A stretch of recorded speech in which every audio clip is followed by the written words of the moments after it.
Once they had got the catheter in, and they pretty much got me set to just relax now, they wanted to keep me in the labor and delivery room because I was still high blood pressure, and they wanted to monitor me for as much as they could, just because I was still high risk for the S word still. I hate saying it.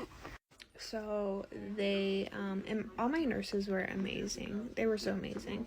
And literally, because I was there for 2 weeks, they were all just always checking in on me, even if, like, they left their shift and came back when they had another shift. They would come in and check on me, even if they weren't my nurse, just because I've been there for so long.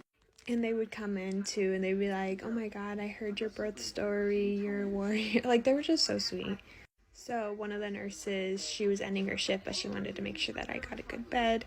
So she switched me out for a better bed, and they had to like really shift me over to that bed because I didn't get out. I still wasn't getting out of bed really or anything. I hadn't walked yet.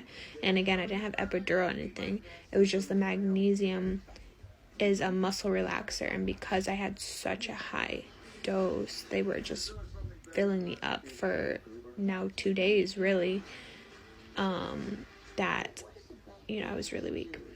So my husband had stayed overnight as much as he could in the NICU, with my son, just monitoring him and everything. He was good. He had trouble with breathing a little bit, so he had a little bit of oxygen on him, and he also had a lot of air in his stomach, so they had to put a tube down his throat for feeding. Unfortunately, they had put him on formula too, which I didn't want to do, but because I hadn't started pumping yet, I was so out of it. Like, there's just so much, and I couldn't make my way over to see him either. They also had him under the blue light as well for the jaundice. And honestly, I was in no shape to be taking care of my baby at that point, honestly. So I was kind of relieved that he was in better hands than me at that point, because I was so out of it. I was so drained. I was so tired. I couldn't really see or focus my eyes. So when he first came out, I seen him, but it was just so hard to focus my eyes.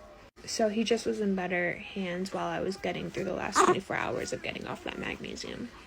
And I also knew my husband being with him, he was in really good hands. My husband was not leaving his side. He was back and forth between me and him the whole night, the whole day.